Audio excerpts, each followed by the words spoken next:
All right. We recording, man. Welcome everybody to the very first episode of the Modes That Make Fatherhood. And for the first episode, I'm here with my father on Father's Day. We're actually recording this on Father's Day. So I'll start by saying Happy Father's Day, man. How you feeling? I'm feeling good. I'm at work, but I'm feeling good. How about yourself? Happy Father's Day to you. Thank you. I feel good, man. I'm gonna get to see my kids later after we record this. Actually, as soon as we're done recording this, I'm gonna go pick up the kids and just get my Father's Day officially, going with them. So yeah, man. How you spending your Father's Day? Right here at work, my usual. But I'm okay though. I'm okay with it. Yeah. So I mean, I'm sure a lot of people that's whoever's I don't know how many people gonna watch this, right? But I don't know. Most people that's watching this probably don't know. They don't know our history. They don't know, our relationship or anything like that. But maybe we'll get to talk about some of that through this conversation. But obviously, the first question I wanted to ask you, we can get right into it. Is when I asked you to be on the podcast, and I told you I was starting this, what were your initial thoughts when I asked you to be on the podcast with me? I mean, for one, I'll say because I'm proud of you, and for you to ask me that, I figure you probably had some questions you needed to ask me, and I needed to answer them. So I had no problem with it. Yeah, did you, I know you mentioned before we start recording, you said, you were a little nervous, and I'm a little nervous too, actually. Did you get some of those feelings when I asked you or no? Oh, without a doubt. Without a doubt, yes. Yeah. Because I'm sure because there's going to be some questions that touch me. And, All right, we got interrupted real quick, but we back, man. We back. So I ain't gonna put your feet to the fire, right from the jump. When I ask some baseline questions, it's about you, man, about your life, about your history. And, if you can think or remember way back when, when you found out you were going to be a father for the first time, like what were some of the thoughts going through your mind when you found out you were going to be a father for the first time? Well, first of all, we ain't got to say way back when, but I remember I was happy. I was thrilled because at the same time I was getting married at the same time, because when me and your mother got married, she was 9 months pregnant with you. So it was exciting. That was my first time. So I wasn't sure what to do and all that, but I was happy. Yeah. Because everything it was all falling into place at that time. Did you feel prepared, like you was ready to be a father? I didn't know, because I didn't know what being a father was, because of my upbringing. So I really didn't know how to be. I was just going to go with the flow, I guess. Yeah. So yeah, we're gonna get into that a little bit too. Just about your upbringing and things like that. So let's go ahead and get into that. Tell me about your upbringing, and tell me, like, what about your upbringing feel like you didn't prepare you, or maybe for fatherhood. I mean, I'll say, I love my father. He was a very hard worker and very strict, but at the same time, he was never there.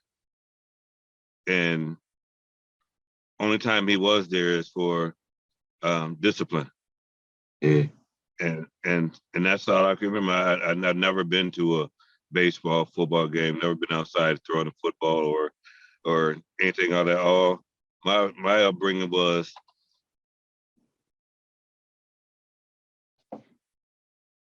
speaking of the devil, he just called. And and the very thing is, like I said, he would get out of his car and jump in the truck and go out picking up scrap and refrigerator stoves and that nature, and come home and have me and my brother out in the yard tearing them apart. That was our upbringing. We couldn't play with the other kids because we was always working. And like I said, he was never there.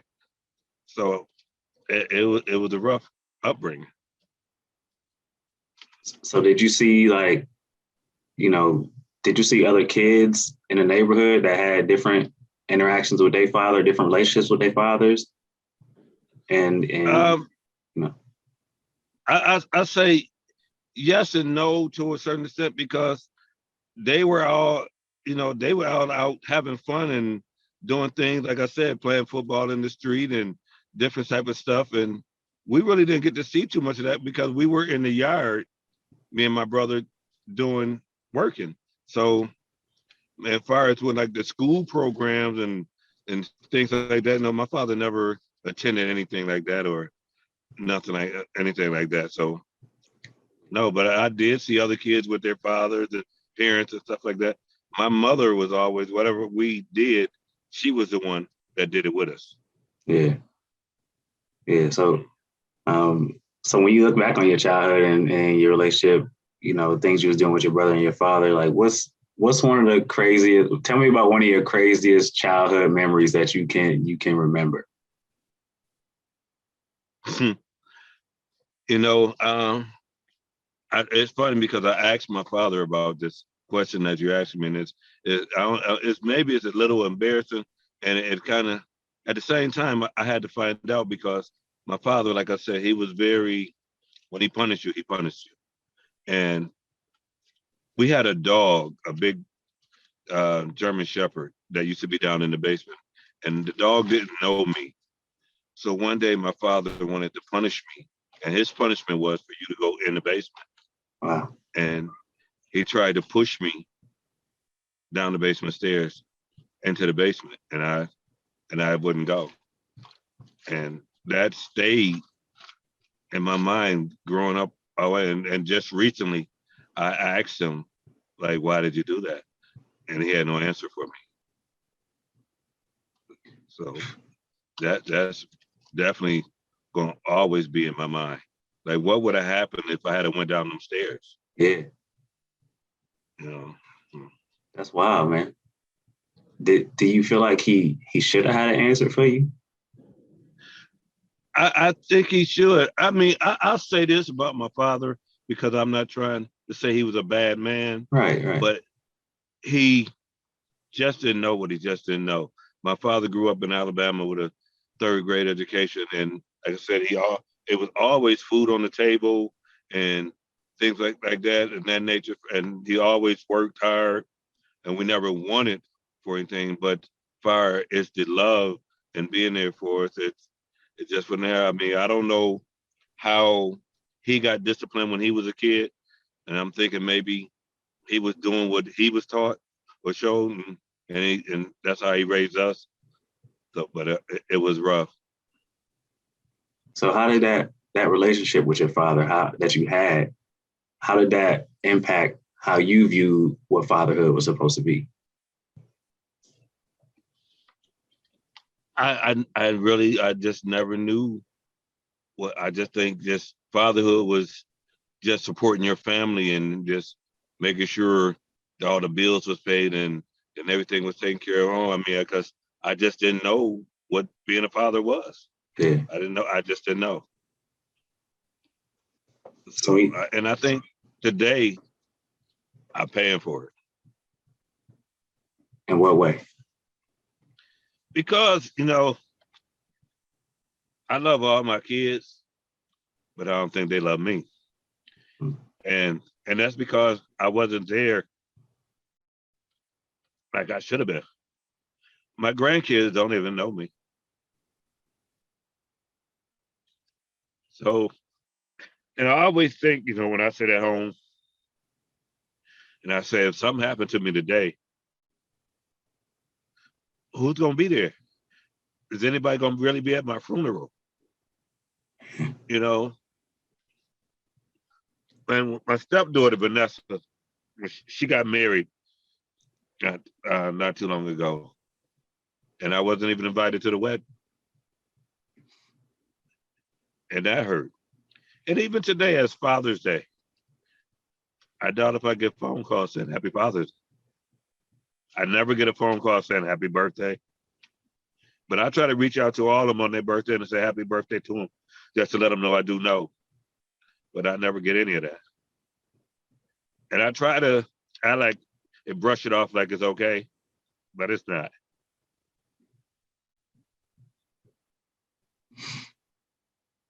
Well, you know, you about to get me emotional already on this call, man. Like to respond to something that you said. Hopefully, you got a lot of time left here, man. But I'm gonna be there if that ever happens. You know, you pass away before me, and you gone. I'm gonna be there. And you know, I'm always love you. You're my father. Like, you know, and I'm gonna be there. When when you think about your relationship with your kids, like what would you say that what's something that you think that they believe to be true about you that you would want to tell them that's not true? But I would tell them, no matter what, no matter if I don't call, I'm gonna always be there. I'm always a phone call away. If any one of my kids called me right now and said they needed me, I'm coming. Whatever, I don't make no difference what I'm doing and where I'm at. I'm coming. And I just want them to know that I love them. I love all my kids, and I know I haven't been there as a dad supposed to be, but I definitely would be there when you need me. Do you ever have times where you like, man, you feel like you want to call or reach out and for some reason you don't? All the time. All the time, because I don't know, I don't even know where to start.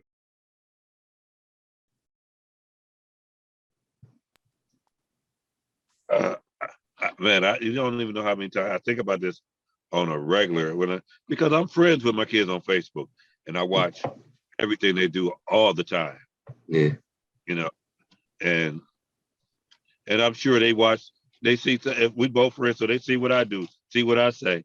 And I see the kids growing up, I see them doing the graduations, the football games, the whole Nazi, everything. I look at it all the time. I talk about my kids to everybody. And so, and especially you as my son, I always talk about you. And there was the conversation just came up with my sister the other day because my niece's daughter goes to Hutch Tech, and she the star of the track team.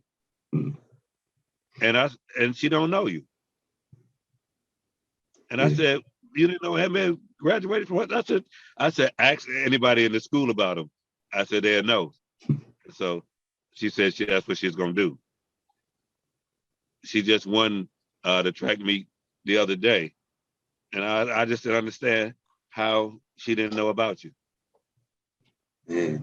I didn't know, you know? And I feel like, man,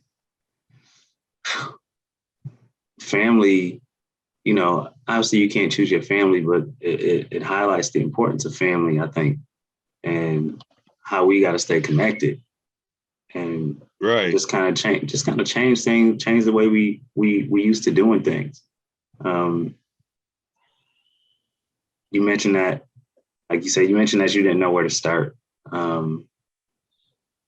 If you had what's something that you would want to see before you die, right? What's something that you would want to see happen before you pass away when it comes to you, your relationship with your kids, and just in general as a father?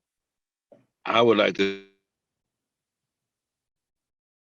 You're on mute again. You're on mute. All of my kids and grandkids all together, doing something together, letting my grandkids meet them, they getting to know me. And because I don't know when, time is short. People dropping every day. And, it's sad. Yeah. So, no, I would love to have a whole family picnic where everybody's there, everybody getting to know each other and meet each other. All of my kids are there. That would be a beautiful thing. Yeah. We got to make it happen then. That's something we can make happen. If we really want to make it happen, I think we can do it. Yeah, I think so too. I know we can. So when we're talking about us, like in particular, since me and you talking on the phone, like how would you, in your own words, how would you describe our relationship over the years? You know what? I think you always reach out. It was you. It wasn't even me. You always took the initiative to I ain't gonna say I love our relationship because I love you, but I don't know your kids either. And I would love to get to know, but I do believe that you love me and you would definitely be there for me. But um, out of all of the kids, you're the only one that reach out. So I would love a stronger bond. Uh, and that was the reason for me doing this, because I knew I was like, I didn't have any choice whether I wanted to do it or not, because I knew it was questions that needed to be asked and needed to be answered. And I wasn't gonna run from that. And I appreciate that, man. I really do appreciate it. And I was, I was thinking this morning, just about our conversation, and I was anxious, man. But I was trying not to be anxious at the same time, because if I'm being like just completely transparent, I didn't know if he was going to show up, and I didn't want to get too excited for it. Like, I didn't want to get excited for our conversation and potentially be let down. But I was so, but I really wanted to have this conversation and just talk to you, man. Because, like you said, I'm one of the only ones that stayed in touch and reach out, but it's because I understand that everybody got a story. And, I would say maybe, when it comes to comparatively speaking to my other siblings, that, your story is essentially part of my story. So if I want to learn more about me, I got to learn more about you. And there was a time where I was like, I had to come to a higher realization, like when I was a kid, and we didn't have the greatest relationship. We wasn't communicating a whole lot. And I realized how much I was like you. And there was a part of me that didn't like it. But I don't know if you remember this, right? So we came to your house in Niagara Falls, me and the whole crew. Like, we came in over there and played spades. I don't know if you remember this night. So yeah, me, Shooter, Kenny, Shirley came over. We all came over. We played spades, and you had a partner. It was a female. I don't remember her name or nothing like that. But y'all beat us every time because y'all was underbidden, and we weren't playing sandbags or nothing like that. but I remember somebody, my man Mario, his girlfriend, she broke your paper towel holder. It was like on hanging somewhere in the kitchen. And it was hanging in the kitchen, and she broke it off of wherever it was. He was like, girl, I paid like $100,000 for that paper towel holder. And I forget what you said, some ridiculous amount of money. And I'm like, hey, yo, me and Shooter looked at each other, and Shirley, because that's some of the same shit that we say all the time. And I'm like, yo, he just like us. And just coming to that realization that, like, yo, I am a lot like my father, and my father has a lot of great qualities. And I should be proud of those qualities to, where I'm like my father, because you're a funny dude. You got a great personality. People love to be around you. And I was like, man, I am a lot like my father. And a lot. I always said that. I said that I'm so proud of you because you are doing everything that I wanted to do, even starting from the school and sports. I mean, I was good at everything I did in sports, I was good at. And I couldn't help it. It was just in me. When it came to physical fitness, I mean, from lifting weights to pull up to basketball to football to skating, I was good at it. And then when I seen you doing it, I was like, wow. I mean, I was so happy. You know, that was like, yeah, there go me right there. I love that was I always been into. I was like, because that's something. If I had to took another direction, I always wondered where would I be, especially when it came to football because I was good. But I wanted to, I liked the streets because that's what I really, because my father wasn't there, and so I turned to the older guys that was in the street. Looked like they was having so much fun and all like that. So I wanted to be with them Yeah. instead of go and do something else. So instead of me continuing to play football and do everything else, I was running the streets. And so, I mean, and by me doing that, I've been shot 3 times. I got a bullet in my back too close to my spinal cord, and I've been stabbed. So the streets wasn't for me. Thank God today I'm still here. You know, so Would you say when you was growing up that, did you more so look up to the cats in the streets than maybe you did your own father? exactly, because they showed me more respect. They showed me. I was thinking they would show me everything I needed to learn. I mean, I learned the streets. My father taught me how to be a hard worker. I'm not gonna, like I said, I'm not gonna take everything from him because I am a part of my father, and I see that. When you said what you said about me, and I said the same thing about my father, because I think that's where I got all being this hard worker because he always was working. He always was doing. If he wasn't picking up junk or working at UB, or he was always doing something to make some money and to provide. And that's me because everybody asks me, like, when do you go home? Like, I mean, my whole life is working. You know, I ain't Yeah. been home in 2.5 days right now. So, so, so I get that part. You know, and I had to turn it around from me being out in the street trying to make the easy money out in the street to doing it the way you're supposed to do it, being, adult about things and getting a job. And I think I don't know if it's for sure is I'm just so used to at one time when I was in the streets, I was, I used to be able to go in the store and like just grab this and grab that, all that because I had that money in my pocket.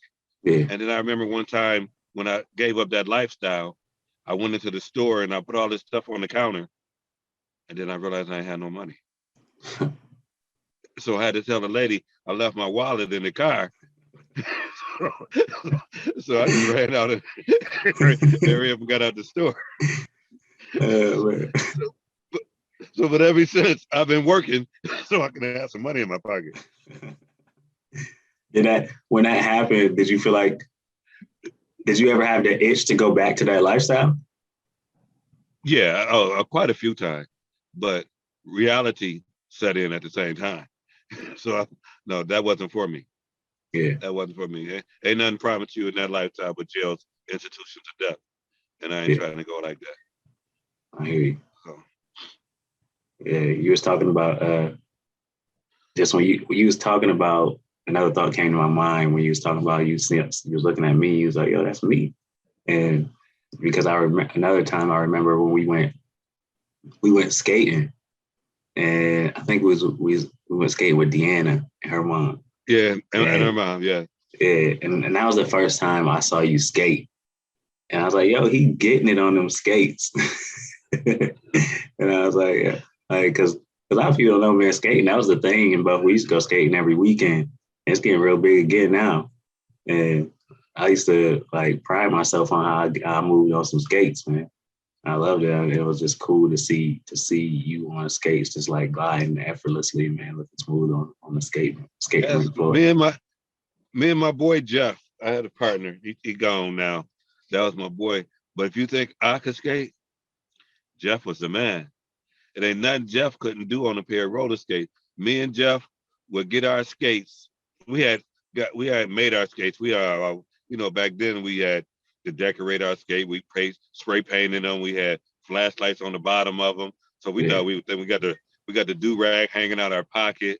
Mm-hmm. As we ain't had no money, we would put our skates on and roller skate to the ring. Because if we had no way to get there, and that was all the time. I mean, we lived that skating. So I miss those days. Those was fun days, and I miss that. So yeah, that part of me you got from me. The brain part you got from your mama.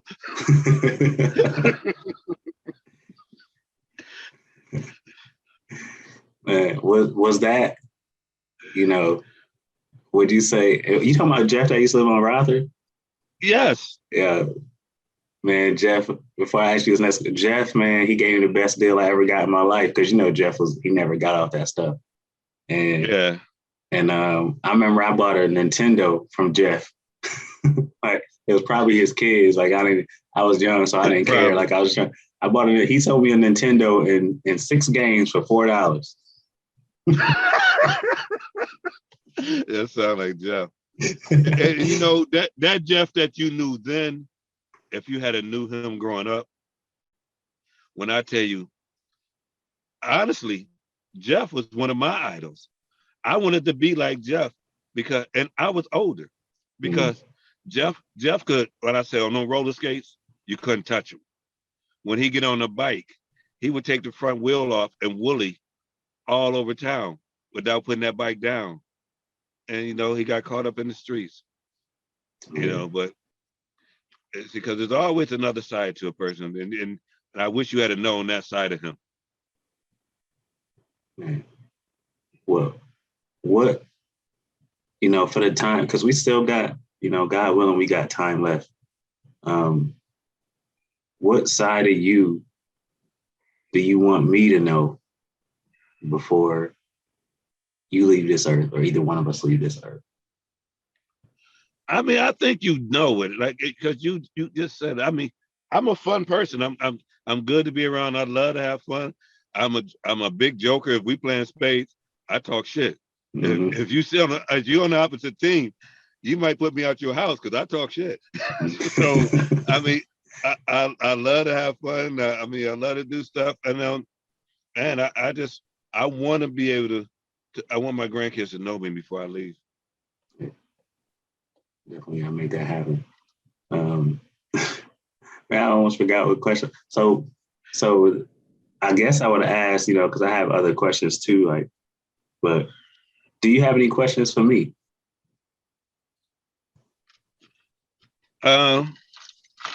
Why?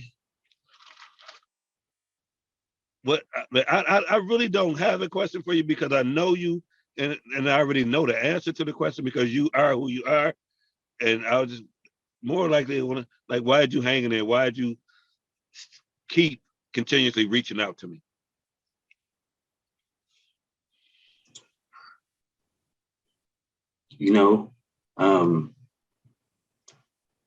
I'm not perfect, and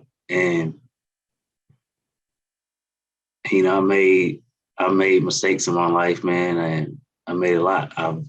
I've had, even when I was growing up, I was not the best when it came to relationships. I had some really great qualities, but I had some bad qualities too. And,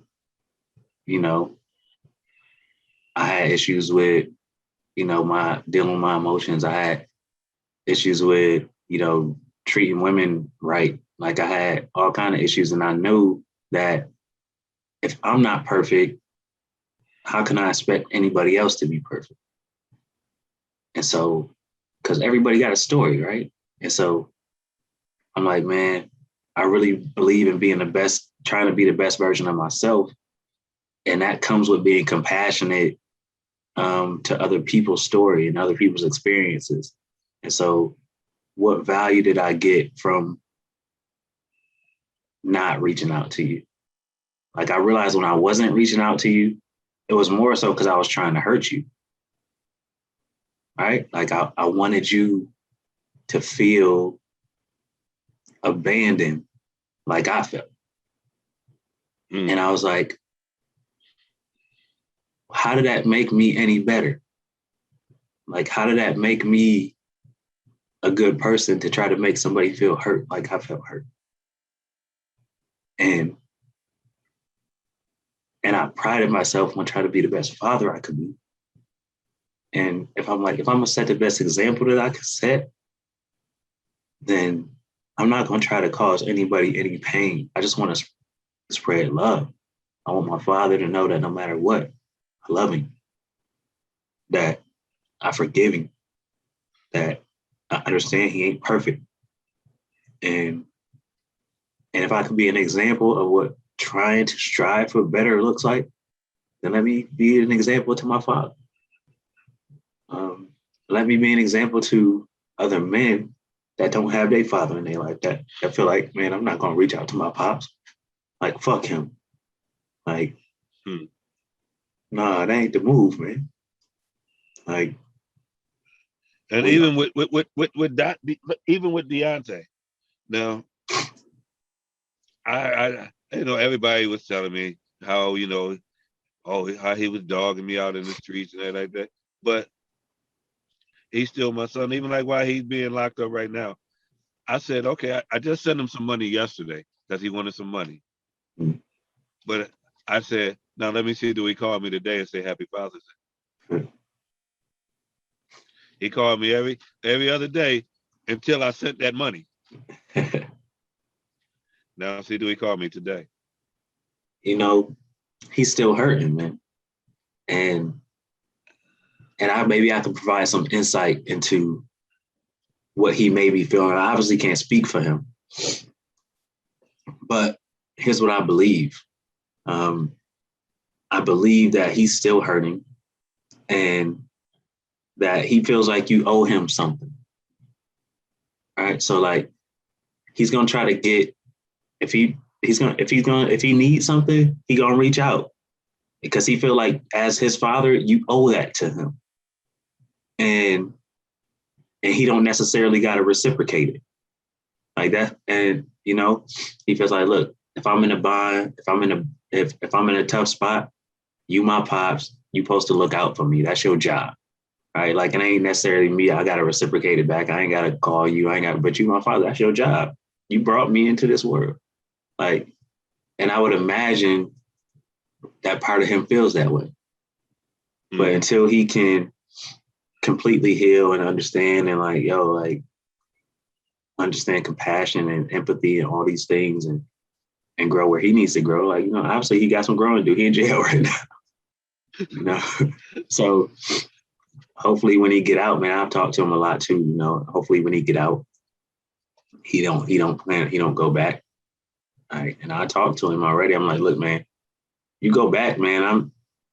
You've probably lost my financial support and all that stuff because I can't keep supporting the same mistake. Right. Right. Yeah. And then I got an issue because by me being his dad, and when he get out, he got to have somewhere to go. Mm. And he can't go to his mom's. Mm. So I had to say, yeah, you can come here. Mm. And that's going to be a whole issue on itself right there. That's going to be a very interesting experience. It's going to be very interesting. What are your initial thoughts on that? How you feeling about that? I mean, I feel like he's my son and I got to give him a chance. But I know we got to have to sit down. We got to have that discussion, the do's and the don'ts and all that. I don't feel like he's going to respect my do's and don'ts. I really don't. But I got to give him a chance. What would you say to him if he says, you got to earn my respect? And I mean, that's understandable, but to a certain extent. Because still, no matter what, I'm your father. No matter what, this is my house and this is how it's gonna go down. So if you don't want to respect that, then I don't care. I feel that. Man. Oh man. But I can dig me earning his respect because I wasn't there, and maybe he wouldn't be where he is if I had been doing what I needed to do. So I have to look at all those areas. Yeah. So I get it. I would never turn my back on them, but at the same time, you ain't gonna just do what you want to do. Right. Right. Yeah, that'll be interesting, man. I'm here for that too, man. I'm here to help you out with that. I might need you on that part. For real. You know, Deontay, big boy, man. Like I know he in there working out. Yeah, thank you. Any about 6 feet one? What I'm saying? Man, I remember when we first started kicking it, you know, he was still like a young teenager. He's strong. You know what I'm saying? He's a strong motherfucker, man. Like, and we wrestled. I had to let him have it because at TA house, he wanted to test me already. He's like, yo, I'm going to test Big Bro. See what's up. I remember you. I heard about it. I let him have it at TA house. And he was like, you know, I was talking to him when he's in jail. He's like, look, man, we got to go another round. When I get out, I'm like, man, I'm too old for that shit. Man. I ain't trying to mess around with you. I just told somebody the other day, I said, he is not going to come to my house and whoop my ass, okay? that is just not going to happen because I will hit him over there with a chair because I know I can't beat him. I'm 57 years old. He in jail lifting weights, waiting to get out. So no, I know I can't win that. I ain't no fool. I can't win that. So while you standing there talking shit, I might have to knock you out. Yeah. sneak attack your ass. Right, exactly. I can't give you that fair fight. Yeah. But I still love you. When you wake up, I still love you. Yeah. Man, that's what's up, man. I you know, I could sit here, honestly could sit here and talk to you, man, all day. And you know, I really appreciate you having this conversation with me. And, you know, maybe further along the line we could do it again and talk some more. I would love to. I'd love to. I mean, I look forward because when we talk, I love when we talk because we talk, we laugh, we joke about stuff. It's fun. And this is the first like serious conversation we really had, even though it was some little laughing in there too. And at the same time, some serious was going on. So I enjoyed that. I was nervous. I was like, even when like I had an incident right before 11:30, we said we was gonna go on at 11:30.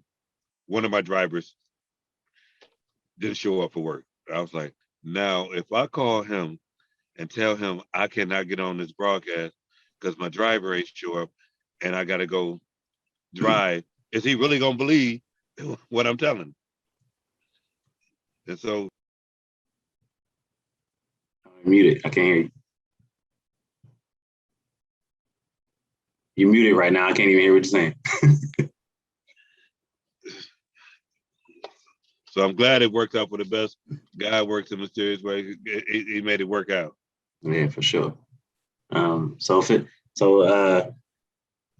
thing before we hop off here, man. If there was anything, you know, I didn't prepare you for this one, but if there's any fatherly advice you would give to me,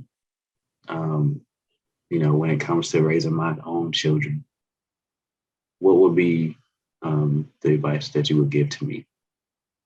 I would just tell you to keep doing what you're doing because I'm watching what you're doing.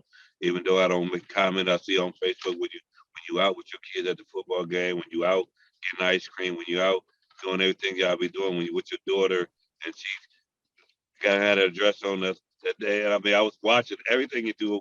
I'll be watching even though I don't speak on it. You just keep doing what you're doing because you're a great dad. You get great inspiration for all these dads. So just keep doing what you're doing. I appreciate that, man. And thank you so much, man, for coming on here, being vulnerable, showing up for me, and having this conversation, man. It's greatly appreciated. Thank you, sir. No problem. Anytime. I love you, man. Happy Father's Day. And I love you the same to you. Man. Hey, man. Hey, if you're watching, thanks for watching. You know, we're gonna keep doing this and we're gonna keep promoting fatherhood and what it means to be a father. There's so many different things and it's not one mold. So this is the modes that make fatherhood. Thanks for listening.